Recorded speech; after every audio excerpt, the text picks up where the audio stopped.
Hai, selamat pagi, menjelang siang teman-teman semua, ready people, apa kabar semua? Pastinya sehat-sehat ya, harus sehat, harus jaga protokol kesehatan, karena kondisinya sekarang masih seperti ini, kita masih dalam kondisi pandemi, kita semua harus bisa menjaga kesehatan. Nah, hari ini tadi kita sudah menyaksikan pembicaraan Rio Pasaribu, CEO kita, untuk membuka acara ini dengan Pak Ketut Yatnya dari Dinas Pariwisata Provinsi Bali.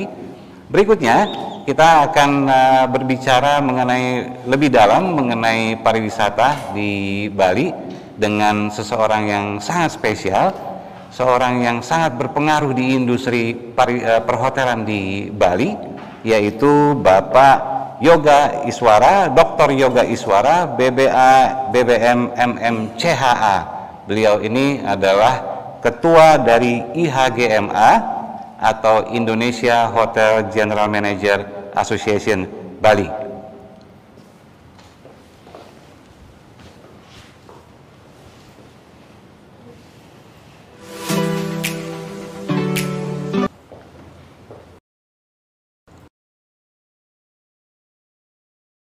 Nah, teman-teman semua, sekarang sudah hadir di sebelah saya Bapak Yoga Iswara. Selamat siang Pak Yoga. Selamat siang Pak Goya. Gimana kabarnya? Sehat, salam optimis. Salam sehat, salam optimis. Nah, ini yang kita perlukan nih. Ya, semoga semuanya sehat-sehat aja Pak ya. Betul. Pak, thank you banget sudah datang di acara kami dan ikut berpartisipasi untuk meramaikan acara virtual Career Fair kita. With pleasure. Memang ini yang pertama kita buat di Bali dan kita akan berkelanjutan terus dan semoga kita bisa dapat terus bekerja sama nih antara Ready dan IHGMA. Pastinya Pak, kami akan mendukung sekali. Amin. Apalagi Ready ini menurut kami is a mega shift. Betul. Sebuah perubahan yang luar biasa untuk banking talent. Betul. Ya, bagaimana kita bisa menjadi Ready bisa memfasilitasi pelaku-pelaku pariwisata di Bali tentunya dalam restart menyambut open border ke depannya ini. Betul, karena pandemi ini bukan hanya hal yang negatif, tapi ada hal positifnya yang kita bisa ambil ya Pak ya. Betul. Dan semoga ini semua bisa memberikan pembaruan bagi kita, ilmu baru dan segala macamnya. Pasti. Oke. Pasti Pak. Pak Yoga, saya mau ngobrol-ngobrol sama Bapak nih mengenai Bali. Seperti kita ketahui, kita sudah dalam 1,5 tahun ini mengalami pandemi dan pariwisata salah satu sektor yang sangat terpukul berat ya Pak ya. Terutama di Bali karena memang Bali sangat mengandalkan pariwisata. Bagaimana kondisi Bali saat ini Pak? Baik, kalau kita flashback ini Pak, tahun 2020 ya Pak ya. Jadi tepatnya bulan Maret 2020 ini pertama kali diumumkan pandemi. Dan seketika itu tidak membutuhkan waktu lama Pak, itu hitungan 3 minggu, 1 bulan maksimum. Bali seketika lumpuh Pak. Langsung drop. Betul. Karena memang kita di awal kan belum memahami nih Pak apa namanya COVID ini. Betul. Jadi kita juga harus benar-benar taat turut dengan aturan pemerintah ya. Jadi seolah-olah Bali seperti kayak lockdown, tapi tidak lockdown, tetapi kondisinya seperti itu. Betul. Dan kita bisa ambil sebuah terminologi, mungkin kita bilang Bali itu mati suri Pak. Semenjak diumumkan itu bandara internasional tutup, nah udah langsung tiba-tiba kondisi Bali drop seketika, lumpuh. Kita diporak-porandakan dari semua tatanan kehidupan. Betul. Tentunya sektor yang terdampak sekali adalah ya pariwisata, karena 85% sektor yang ada di Bali ini memang tergantung dari pariwisata. Betul. Nah, kemudian pertumbuhan ekonomi Bali mengalami kontraksi tahun 2020 itu mencapai 9,31%. Itu ada titik yang terburuknya itu di kuartal ketiga di tahun 2020 itu mencapai 12,21%. 12, minus ya? 12,21%. Betul. Dan Bali berada pada urutan 34 dari total 34 provinsi yang ada. Ini menjadi sebuah titik terburuknya Bali dalam sejarah mungkin. dalam sejarah. Ya. Dan kalau kita lihat kondisi sebelum-sebelumnya di 2019 ini Bali kan selalu setiap tahunnya itu menjadi penyumbang devisa terbesar Ya, di betul. pariwisata ya. Itu hampir 33% itu dari Bali. Jadi total devisa sebelum pandemi itu Bali sendiri itu mencapai 75 triliun, Pak. Ya, Setahun dari total pencapaian ada 270 triliun. ya, Nah, dari 2019 kemudian tiba-tiba drop. Tingkat pengangguran itu meningkat hampir 5,61% di tahun 2020. oke. Jadi itu angka yang juga cukup besar. Itu belum dihitung adalah teman-teman yang dalam artian dirumahkan sementara, itu belum kita hitung. Karena Oke. ketidakpastian, Ya, jadi hotel-hotel memilih ada dua. Satu, dia tutup permanen. ya, Ada yang tutup dengan sistem minimum operasional. oke. Jadi menyesuaikan. Tetapi itu semuanya tentunya sangat berdampak sekali Ya. dengan Bali. Inilah yang kami bersama-sama menyuarakan ya, bahwa badai kita ini sama secara nasional bahkan dunia, tetapi perahu kita beda-beda. Ya, Dan Bali ini termasuk perahunya mungkin sejenis rakit yang sangat rentan sekali. ya, Ya, sedikit aja ada isu ini akan berpengaruh, sama dengan isu terkait dengan penggunaan PCR berbasis PCR untuk penerbangan udara ini sudah yang sekarang yang mulai sekarang sudah berlaku. mulai akan berdampak besar Berdampak terhadap ya. existing booking atau the new booking yang akan kita harapkan untuk Ya. bulan ini dan bulan ke depan. Padahal ini sudah berjalan 1,5 tahun yang kita semua nggak pernah nyangka bahwa ini akan selama ini ya Pak ya. Betul. Padahal waktu tahun 2018-2019 Bali itu lagi sedang dalam masa puncak-puncaknya, terus tiba-tiba anjlok. Betul. Dan kita semua nggak pernah nyangka bahwa ini akan berjalan sampai saat ini sudah 1,5 tahun lebih. Sudah 1,5 tahun hampir 2 tahun ya. menjelang tahun Jadi kedua. kondisinya sangat memprihatinkan sekali Pak. Jadi kalau kita bilang di Bali kondisi saat ini itu adalah kita bilangnya komplikasi Pak.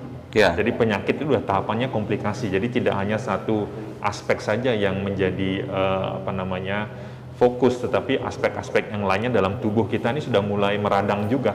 Betul, betul. Jadi kalau mengobati nggak bisa mengobati di satu aspek aja. Jadi hampir semuanya harus ditangani secara holistik. Nah, ini yang menjadi PR kita bersama. Padahal yang kami salut dengan teman-teman di Bali ini, Pak Goya, ya. Jadi saya sampaikan juga dengan People Ready ya, bahwa satu, di tahun 2020 ketika pandemi ini ada, dalam waktu 4 bulan, Bali itu sebenarnya sudah mengupayakan kebangkitannya melalui program verifikasi. Ya. Jadi ada verifikasi, jadi teman-teman para GM, kemudian dengan stakeholder pariwisata dan pemerintah, kita melakukan program verifikasi, jadi menata atau mengendorse sebuah tatanan kehidupan era baru di masing-masing hotel. Betul. Ya, jadi bagaimana protokol kesehatan itu jalan. Kemudian dilanjutkan dengan program kementerian dengan sertifikasi CHSE. Betul. Dengan total sudah 1.137 properti yang sudah Iya, itu juga saya dapat informasi kalau Bali ini yang paling agresif dalam hal CHSE nih. Semua melakukan itu. Karena kita tahu Pak, napas kita tuh ada di sana. Betul. Jadi kita tahu diri, kita harus melakukan sesuatu, kita bergerak. Bahkan vaksinasi pun kami turut menjadi fasilitator bersama-sama pemerintah, itu dari pelaku pariwisata itu yang terdata ada 90.000 Pak yang kita fasilitasi. Dan mudah-mudahan hingga saat ini masyarakat Bali termasuk pelaku pariwisatanya itu sudah mencapai hampir 2 jutaan itu sudah tervaksin. Hampir 2 juta? Ya, kayaknya sudah 2 juta. Sudah 2 juta vaksin yang pertamanya. Berarti kemungkinan bisa herd immunity deh dalam waktu dekat untuk Bali sendiri ya Pak ya? Untuk Bali sendiri. Nah, ini kan sebuah upaya-upaya yang kita anggap bagaimana menciptakan mindset atau kondisi yang lebih besar dari COVID itu. Betul. Nah, kami memiliki pandangan bahwa COVID ini sudah tidak bisa serta-merta kita hilangkan. Betul. Ya, jadi kita harus hidup berdampingan, kita hidup berdamai, namun bagaimana protokol kesehatan itu tetap jalan. Betul, kita jaga, betul. Dan kita bisa lebih besar dari COVID itu. Ya, nah, inilah betul. yang kita ingin berikan semangat buat teman-teman pelaku pariwisata bahwa kita harus bersama-sama bangkit. Betul. Kita harus bersama-sama merubah mindset kita, Ya. sehingga antara aspek ekonomi dan aspek kesehatan bisa berjalan berdampingan in mutual tolerance. Oke.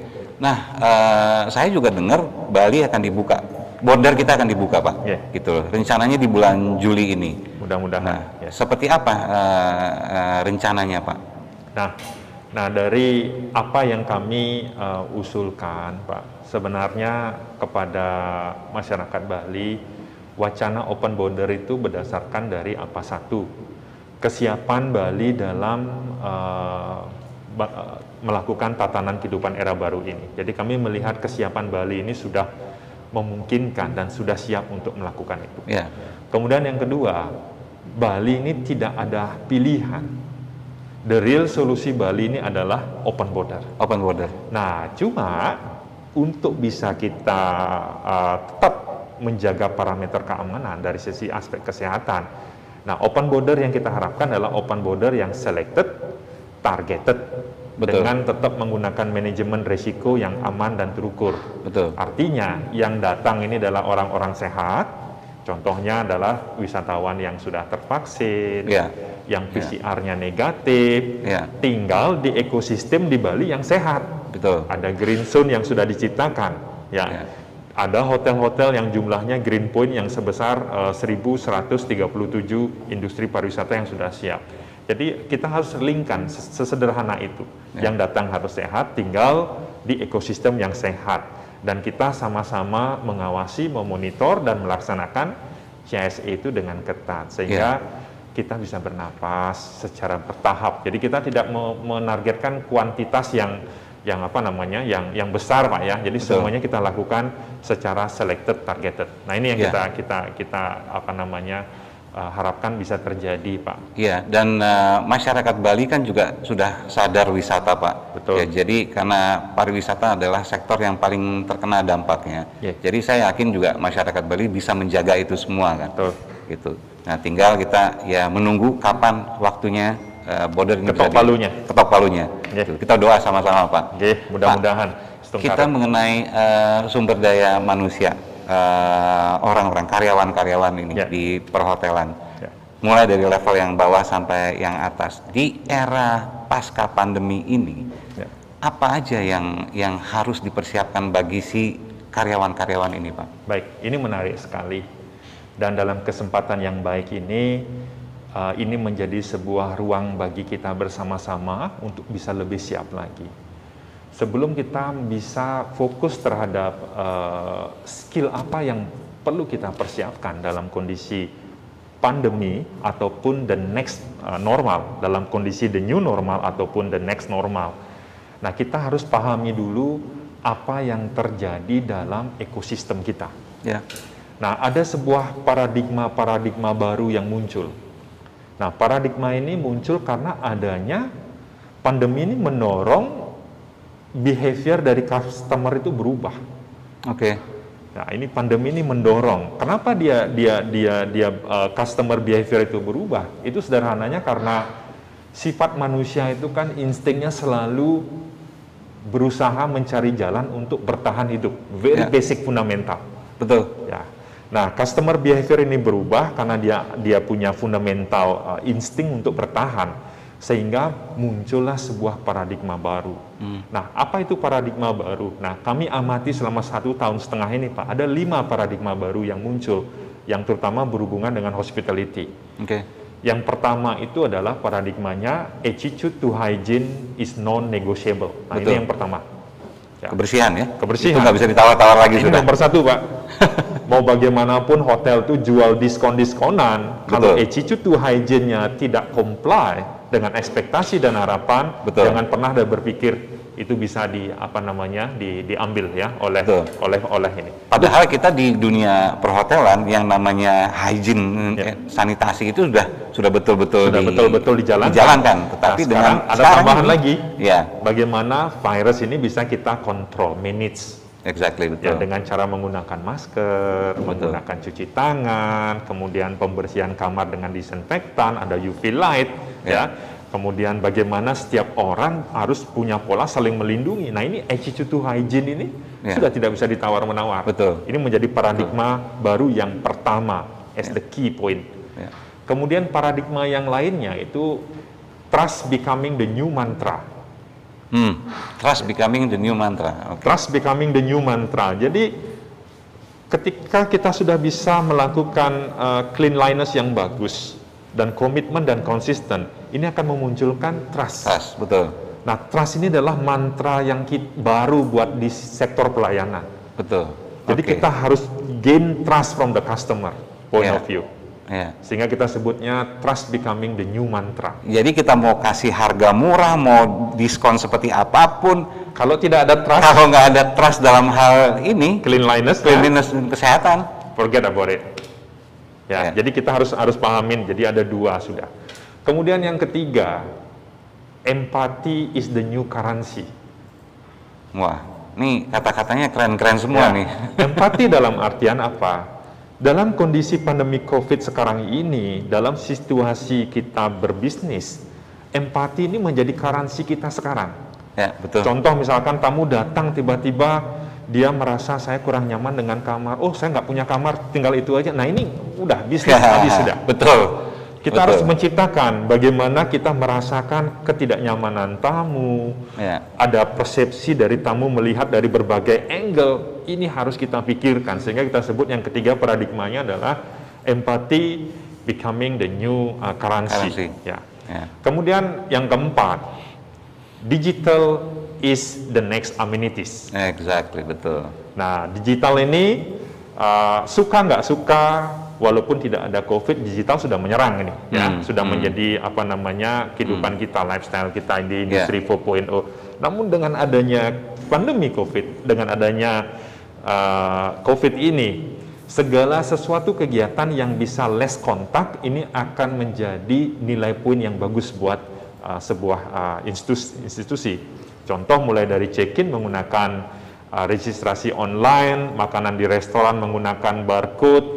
Nah, hal-hal yang seperti ini kembali lagi menciptakan trust, menunjukkan bagaimana pemahaman kita terhadap COVID. Sehingga ini menjadi tool yang sangat penting sekali. Makanya kita sebut sebagai the new amenities dalam sebuah digital. Apa namanya. Ada lagi satu, Pak. Oke, kalau bisa tambah lagi, Pak. Karena kata-katanya keren-keren semua nih. Saya sampai belum, saya juga mantan orang hotel. Jadi, iya benar juga yang diomongin sama Pak Yoga nih. Nah, yang satu lagi, survival, ability to survive is the new profit. Ability to survive is the new profit. Jadi bisa survive aja itu merupakan sebuah blessing yang besar. Jadi jangan dalam masa pandemi ini kita memikirkan sebuah target profit yang normal, tinggi. Bisa survive aja dalam sebuah establishment properti, apakah itu hotel, restoran, itu sudah menjadi the new standard profit untuk sekarang. Untuk sekarang, sampai akhirnya nanti trust itu akan dapat sampai sendirinya. Kita masuk ke tahapan the next normal. Ya, ketika semuanya kembali lagi akan memasuki equilibrium baru. Nah, ketika kita sudah memahami 5 paradigm ini sekarang adalah menciptakan ekosistem. Mau nggak mau secara makro dia akan menciptakan sebuah ekosistem terhadap apa yang menjadi harapan, ekspektasi, ya, persepsi dan yang lain-lain. Nah, inilah yang nantinya akan mempengaruhi bagaimana SDM harus bisa comply dengan paradigm tersebut. Betul. Nah, sekarang ini dari sisi IHGMA yang menyangkut 5 tadi, apa saja yang sudah dilakukan, Pak? Kan kita banyak punya asosiasi-asosiasi lain, dan mereka semua juga harus paham mengenai ini, gitu. Betul. Yang paling sederhananya, Pak, kami dari tahun 2020, tepatnya bulan Juni, ya, IHGMA itu menjadi trigger dan menjadi katalisator daripada proses verifikasi tatanan kehidupan era baru yang jumlahnya sudah mencapai 1.137. Kebetulan aja, Pak, saya yang di provinsi sebagai ketua verifikatornya. Jadi pada saat ini memang di awal-awal tuh agak sedikit tidak mudah untuk bisa merubah mindset daripada teman-teman. Betul. Cuma ya kita bilang kondisinya seperti ini. Ya. Nah, untuk bisa kita survive, untuk bisa kita masuk ke tahapan the next normal, ada challenges yang harus kita istilahnya taklukkan, Pak. Harus kita bisa selesaikan. Mulai dari bagaimana trust itu muncul, bagaimana kebersihan itu menjadi sebuah yang tidak bisa ditawar-menawar.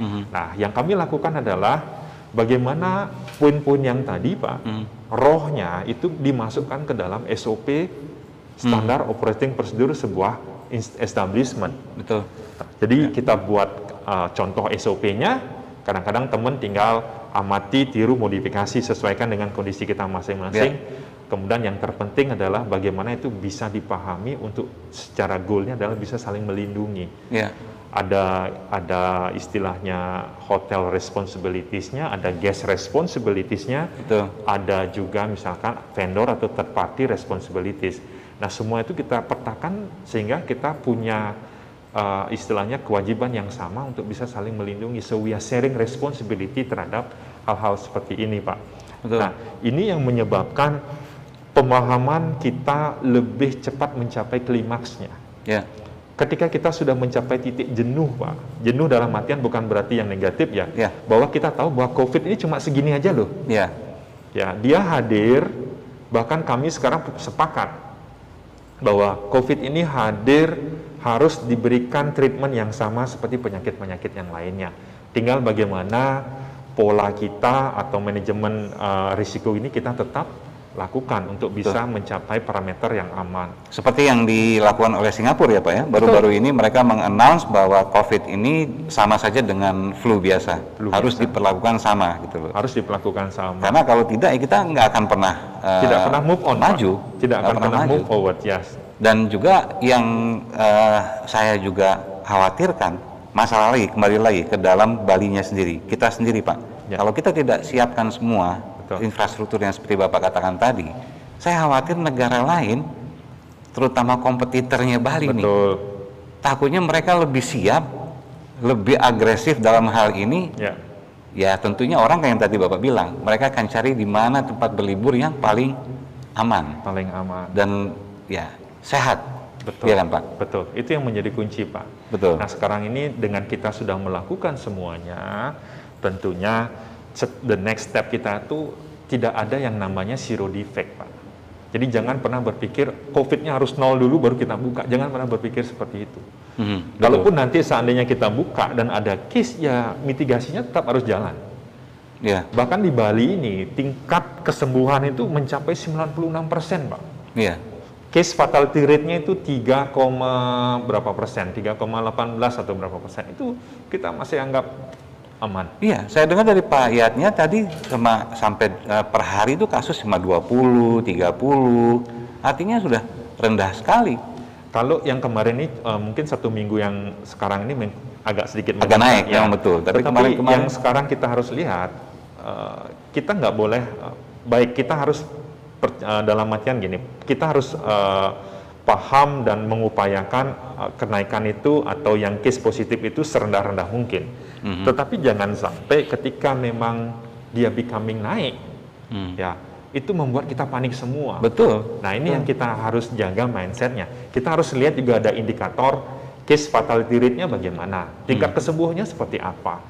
Jika tingkat kesembuhannya ini tinggi Pak, hampir mencapai 96%, ini kan berarti herd immunity kita juga bagaimana mitigasi itu berjalan dengan baik ya. Jadi rumah sakit atau siapa yang menangani juga aman, dan orang-orang yang sakit mungkin rentangannya tidak terlalu panjang. Nah, hal seperti ini yang perlu kita lihat secara holistik sehingga kita bisa berjalan berdampingan Pak dari aspek kesehatan dan aspek ekonominya. Oke. Pak, di Bali tentunya banyak pertanyaan juga dari teman-teman, terutama adik-adik kita nih yang baru lulus sekolah, kuliah. Mereka kan memang berharap besar dengan pariwisata, khususnya di Bali. Karena mereka sudah bersusah payah belajar, mengeluarkan biaya banyak. Apakah karir di dunia perhotelan di Bali ini akan kembali seperti dulu, Pak? Ya. Nah ini banyak pertanyaan seperti yang Bapak Goya sampaikan. Kami meyakini Bali yang core-nya pariwisata ini tidak akan serta-merta berubah Pak dengan ada kondisinya. Mungkin ada transformasi sedikit tetapi Bali tidak akan serta-merta berubah karena yang pertama dalam kondisi sebelum COVID aja Bali ini berturut-turut menjadi the best island Pak destination. Ya. Dan dalam masa pandemi 2020 Bali bisa mempertahankan itu Pak dari Traveler Choice. Masih tetap ya Pak ya? Masih tetap. Jadi ini modal yang besar buat kita. Jadi adik-adik atau siapapun dari pelaku pariwisata tidak perlu khawatir. Nggak perlu takut ya? Yang saya ingin sampaikan dari 5 paradigm tadi Pak, ada sesuatu skill yang perlu kita adapt. Betul. Ya, ini saya punya formulanya ada 8. Ya. Yang pertama adalah creativity dan innovation. Dalam masa pandemi ini, kreativitas, inovasi ini menjadi vital. Kemudian yang kedua, flexibility dan adaptability. Karena kondisi pandemi dan post-pandemi ini masih dalam area uncertainty. Kita harus siap melihat apapun yang akan terjadi dengan cara fleksibilitas dan adaptability kita ditingkatkan. Jadi jangan sampai kita selalu mengharapkan seperti kejadian atau kondisi normal dulu. Kemudian yang ketiga, komunikasi dan emotional intelligence. Artinya dalam kondisi pandemi dan post pandemi nanti sistem kerja hybrid ini akan tentu masih tetap bisa kita berlakukan Pak. Dengan hybrid ini kita membutuhkan komunikasi dan intelektual emosional yang lebih. Kita menunjukkan rasa empati dengan cara berkomunikasi ini penting sekali, vital sekali. Kemudian yang keempat ini adalah will your mix skill. Jadi misalkan di hotel kita jangan hanya fokus marketing saja. Marketing harus bisa memahami finance. Begitu juga finance harus memahami marketing. Karena nanti komposisi jumlah pekerjaan ini tentunya tidak normal. Kadang-kadang fluktuatif bisa kerjanya 15 hari, kerjanya 17 hari. Jadi kita tetap harus bisa diekspektasikan memahami minimal yang berhubungan langsung dengan departemen kita. Jadi build your mix skill. Jadi tidak hanya monodisiplin, tetapi kalau bisa multi bakal transdisiplin yang bagus. Apalagi kalau mau jadi GM kan harus bisa memahami semua. Nah itu 4. Kemudian yang kelima tentunya digital skill. Walaupun kita tidak ngomongin masalah artificial intelligence, automation, tetapi minimal bagaimana bisa menggunakan aplikasi, barcode, sistem online yang memang bisa diaplikasikan dalam pekerjaan kita sekarang ini. Kuasai itu. Kemudian yang keenam itu adalah leadership. Leadership dalam artian bukan hanya untuk manajer atau supervisor, tapi bagaimana kita bisa memanage diri kita sendiri dalam situasi yang tidak menentu ini. Nah, kemudian entrepreneur yang dimaksud ini bukan serta-merta memiliki usaha, tetapi bagaimana kita dalam bekerja saat ini harus bisa mengambil setiap risiko yang ada. Dan yang terakhir Pak, sustainability. Jadi yang kita pikirkan adalah keberlanjutan. Jadi jangan memikirkan sesuatu kemudian dengan aim yang besar. Panjang, kecil, tetapi berkelanjutan. Ini sesuatu yang kita jadikan formula untuk bisa bertahan dalam masa pandemi atau mempersiapkan diri pada saat post pandemi. Karena dalam post pandemi ini juga masih panjang Pak, kita belum tahu. Sehingga 8 formula ini mudah-mudahan bisa membantu adik-adik, kemudian teman-teman yang ada di pelaku pariwisata untuk bisa bertahan dan mengambil kompetisi advantage dari semua kondisi yang kita sebut sebagai disrupsi ini. Ingat nanti dalam kondisi di Bali contohnya, yang menganggur itu 5%-an Pak, pengangguran itu. Berarti itu belum yang termasuk yang dirumahkan sementara dan yang lain-lain. Berarti akan ada 200 sampai 500 orang yang akan bersaing untuk mencari posisi itu. Sehingga yang menjadi vital adalah bagaimana kita menunjukkan value kita. Nah, caranya apa? Ada 8 formula yang tadi, apalagi Ready akan memfasilitasi. Sehingga 8 formula itu muncul dalam profil kita. Sehingga itu akan memudahkan bagaimana istilahnya supplier untuk mencari the best istilahnya kandidat atau talent dan kita berusaha memaksimalkan atau memunculkan sebaik mungkin talent itu dalam sebuah platform, contohnya Ready. Wah, keren sekali Pak Yoga.